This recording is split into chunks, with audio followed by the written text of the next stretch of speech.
নমস্কার, বাংলা কাহিনী কথায় আরও একটি নতুন পর্বে আমি তৃপ্তি। আমাদের সকল প্রিয় শ্রোতা বন্ধুদের সুস্বাগতম জানাচ্ছি।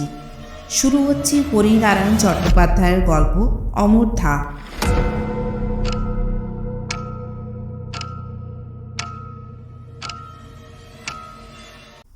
মাসখানেক ধরে শরীরটা খারাপ হয়েছে। যাই খাই অম্বল হয়, আর বিকেলে মাথার যন্ত্রণা। রাতে ঘুম নেই, কাজে একেবারে উৎসাহ পাচ্ছি না। পাড়ার ডাক্তার বলল, ওষুধে সাময়িক উপকার হতে পারে, স্থায়ী কিছু হবে না। তার চেয়ে বরং ভালো জায়গায় যেতে চলে যায়, মাস দুই থাকলেই সেরে যাবে। কোথায় যাব তাই নিয়েই এক সমস্যা। এক এক বন্ধু এক এক রকম উপদেশ দিতে লাগলো। কেউ বলল ভুবনেশ্বর, কেউ হাজারিবাগ, আবার কেউ দেওঘর। কি করব, কোথায় যাব যখন ভাবছি, তখন হঠাৎই অমলের সঙ্গে দেখা হয়ে গেল। অফিস থেকে বেরিয়ে ফাঁকা ট্রামের জন্য অপেক্ষা করছি। আচমকাই পিঠে কারো স্পর্শ। ফিরে দেখি অমল। কলেজ ছাড়ার পর অমলের সঙ্গে আর দেখা হয়। আমাকে দেখে অমল বলল, চেহারা যে বড্ড খারাপ হয়ে গেছে, কি ব্যাপার? কি ব্যাপার বললাম। শুনে অমল বলল, ওসব ভুবনেশ্বর দেওঘরের চিন্তা ছেড়ে দাও, ওখানে কিছু হবে না। তুমি মিলনপুরে চলে যাও, 3 দিনে তোমার অম্বল সেরে যাবে। মিলনপুর কোথায়? কখনো তো নাম শুনিনি। অমল হাসল। বেশি লোক নাম শোনেনি বলেই তো জায়গাটা এখনো ভালো আছে। ভিড় হলেই জলবায়ু বদলে যায়। যাব কি করে, আর থাকবো কোথায়? কোনো অসুবিধে নেই। আমার বাবা একটা বাংলো কিনেছিল মিলনপুরে, এখন কেউ যায় না। আমিও তো এখন অন্য জায়গায় থাকি, তবে লোক আছে। তার কাছে আমার নাম করো, কোনো অসুবিধা হবে না। অমল আরও বলল, গিরিটি স্টেশনে নেমে পাশে 13 মাইল। মিলনপুরে নেমে অমরধাম বললেই যে কোনো লোক দেখিয়ে দেবে। তুমি চলে যাও, শরীরটা সারিয়ে এসো। তাই নিয়ে গেলাম। মিলনপুরে যখন নামলাম তখন রাত প্রায় 8টা। চারদিক অন্ধকার, একদিকে নিচু নিচু পাহাড়, তারপরে ঘন অরণ্য, আর একদিকে সরু নদী, প্রায় নালার মতো।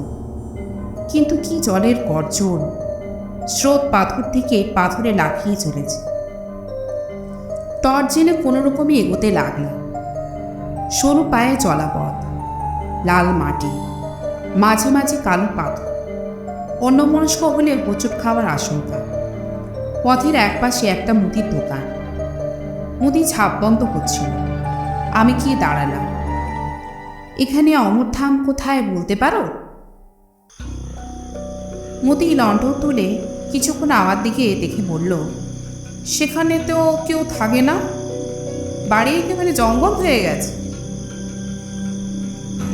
বুঝলাম মুদি বাড়িটার সম্বন্ধে বিশেষ খোঁজ রাখে না। জঙ্গল বলে কি অমল আমাকে আসতে বলতো? এমন হতে পারে মানি হয়তো বাড়ির চারপাশ পরিষ্কার করে না, তাতেই আগাছা জন্মেছে। আমি বললাম, ঠিক আছে, বাড়িটা কোন দিকে বলো? মুদি বলল, সোজা চলে যান, সামনে একটা নিচু টিলা দেখবে, সেটা বাঁদিকে রেখে ঘুরে যাবে। এক জায়গায় গোটা চারে শাল গাছের মেলা, পাশে সাহেবদের গোস্থান। সেটা ছাড়িয়ে একটু এগোলেই সাদা পাঁচিল ঘেরা অমরধাম। এক হাতে সুটকেস আর এক হাতে টর্চ। সাবধানে এগোতে লাগলাম।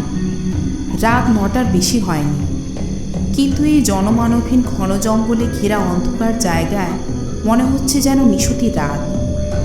ঝিঝি ডাকছে, ঝোপে ঝোপে জোনাকের ঝাঁক। মাঝে মাঝে পায়ের কাছে খড়খড় শব্দ করে কি যেন সরে যাচ্ছে। সাপ হওয়াও বিচিত্র নয়। এক সময়ে নিচু টিলা পেলাম, গোর স্থান, অন্ধকারে অনেকগুলো আলোর ফুট, সম্ভবত শিয়ালের চোখ। বড় শিয়াল, অর্থাৎ বাঘ হওয়াও আশ্চর্য নয়। যাক, অবশেষে অমরধাম পাওয়া গেল। বেশ ভালো বাংলো, অন্তত একসময় বেশ ভালোই ছিল। এখন অযত্নে জায়গায় জায়গায় পলেস্তারা খসে ইট বেরিয়ে পড়েছে, জলের পাইপে আগাছা হয়েছে, সামনের চাতাল শ্যাওলায় সবুজ হয়ে আছে। গেট ঠেলতে ক্যাচ করে বিশ্রী একটা শব্দ করে গেট খুলে গেল। ভিতরে গিয়ে জোরে জোরে কড়া নাড়তে লাগলাম। 12-10 কড়া নাড়ার পর দরজা খোলার শব্দ হলো। বারান্দায় গলা শোনা গেল। কে? আমি উপর দিকে মুখ তুলে বললাম, আমি অমলের বন্ধু, আমার আসার কথা ছিল। আরে পার্থ না, তোমার জন্যই তো অপেক্ষা করে রয়েছি। দাঁড়াও, দরজা খুলে দিচ্ছি। আমার নিজের খুব অবাক লাগলো। কে লোকটা? আমার নাম জানলো কি করে? তবে কি আমাদের কোনো বন্ধু আমার মতন শরীর সারাতে এখানে এসে উঠেছে? নিচের দরজা খুলতে খোলা দরজা দিয়ে এক ঝাঁক চামচিকে উড়ে গেল। আরেকটু হলেই তাদের ডানা আমার মাথায় লেগে যেত। লম্বা চেহারার একটি লোক আমার দু কাঁধে 2 হাত রেখে বলল, ও পার্থ, কত যুগ পরে দেখা বলো তো। টর্চের আলোটা তার দিকে ফেরালাম। লম্বা পুলক। আমাদের কলেজে 2 জন পুলক ছিল, তাই একজন লম্বা পুলক আর একজন বেটে পুলক। তারপরের কথাটা মনে হতেই মেরুদণ্ড বেয়ে ঠান্ডা প্রবাহ নামল। বুকের শব্দ দ্রুততর। তাই তো শুনেছিলাম বছর 5 আগে টালা ব্রিজের কাছে লম্বা পুলক দুর্ঘটনায় মারা গেছে। পুলক মোটর সাইকেলে ছিল, সামনাসামনি এক লরির সঙ্গে ধাক্কা। পুলক আর তার মোটর সাইকেল 2 একেবারে ছাতু হয়ে গিয়েছিল। কি সারা রাত বাইরে দাঁড়িয়ে থাকবি নাকি? পুলক তাড়া দিল। ভিতরে ঢুকতে ঢুকতে বললাম, না চল, একটা কথা ভাবছিলাম। কি কথা? শুনেছিলাম দুর্ঘটনায় তুমি মারা গেছো বছর 5 আগে। পুলক খুব জোরে হেসে উঠল। আরে একরকম মরাই তো, দেখ না, বা পায়ে একদম জোর পাইনি। হাসপাতাল থেকে সোজা এখানে চলে এসেছি। বলতে নেই, এখন বেশ ভালো আছি ভাই। এখানকার জল হাওয়ায় খুব উপকার পেয়েছি। এসো, ভেতরে এসো। শরীর খুব পরিশ্রান্ত। দাঁড়িয়ে দাঁড়িয়ে আলোচনা করতে আমারও ভালো লাগছিল না। কোনো রকমে কিছু মুখে দিয়ে শুয়ে পড়তে পারলে বাঁচি। স্নান করবে তো? পুলাও জিজ্ঞাসা করল। এত রাতে নতুন জায়গায় সাহস হচ্ছে না। আরে গরম জলে স্নান করে নাও, শরীর ঝরঝরে লাগবে। গরম জল এখনই পাঠিয়ে দিচ্ছি। স্নান সেরে বাইরে আসতে দেখি টেবিল সাজিয়ে পুলাও বসে আছে, প্লেট ভর্তি গরম ভাত আর মুরগির মাংস। এখানে রান্না করে কে? পুলাও বলল, রান্না, বাসন মাজা, ঘর দোর পরিষ্কার সবই মূলা করে। এদেশি লোক, ভারী কাজের। তুমি খাবে না? আমি সন্ধ্যা 6টার মধ্যে খেয়ে নিই। না, তুমি আর বসে থেকো না, নিশ্চয় খুব ক্লান্ত। শুয়ে পড়ো, ওটা তোমার ঘর। এ ঘরে ঢুকিয়ে আশ্চর্য হয়ে গেলাম। সিঙ্গেল খাটের ওপর পরিপাটি বিছানা, মাথার কাছে টিপয়ের ওপর জলের গ্লাস। ভোরে উঠে আমার যে জল খাওয়ার অভ্যাস, এটা পুলাও জানলো কী করে? শুয়ে পড়লাম। বিছানায় গা ঠেকানো মাত্র গভীর নিদ্রা। মাঝরাতে প্যাঁচার পিটপিটে ডাকে ঘুম ভেঙে গেল। মাথার কাছে খোলা জানলা দিয়ে চাঁদের আলো বিছানার উপরে এসে পড়েছে। ঘরের সব কিছু পরিষ্কার দেখা যাচ্ছে। পাশ ফিরে শুতে গিয়ে চমকে উঠলাম। বরফের মতো ঠান্ডা স্পর্শ। চোখ খুঁড়ে রক্তহীন হয়ে গেল। আবারই বালিশে মাথা দিয়ে একটা কঙ্কাল শুয়ে, একটা হাত প্রসারিত। সেই হাতটা আমার শরীরে ঠেকেছিল। আর্তনাদ করে উঠে বসলাম। কি কি হলো পার্থ? পুলক খাটের কাছে এসে দাঁড়িয়েছে। কঙ্কালের দিকে আঙুল দেখাতে গিয়ে দেখলাম বিছানা খালি, কোথাও কিছু নেই। না, তুমি নিতান্ত ছেলে মানুষ, সরো, আমি না হয় তোমার পাশে শুনে। লজ্জা পেয়ে মাথা নাড়ল। না না, তোমায় শোতে হবে না, তুমি যাও। পুলক সরে গেল।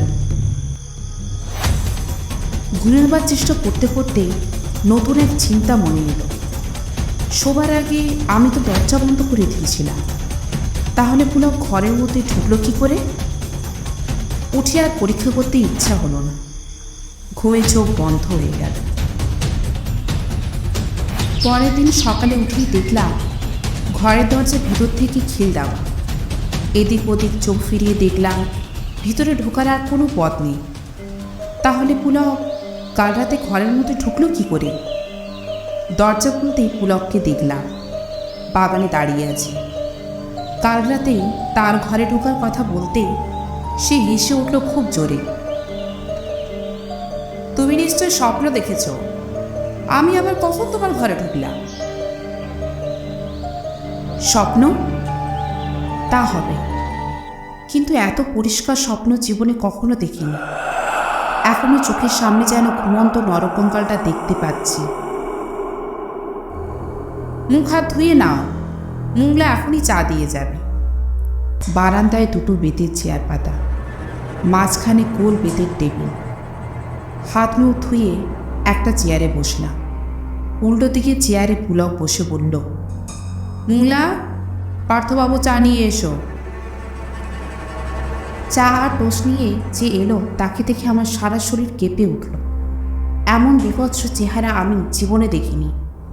গায়ে চিমটি কাটলেও এক দিন মাংস উঠবে না, এমনই শীর্ণ চেহারা। চোখ দুটো এত ভিতরে ঢোকা যে আছে কিনা বোঝাই যায় না। সরু কাঠির মতন হাত পা, ঝকঝকে দাদের বাটি সর্বদাই বাইরে।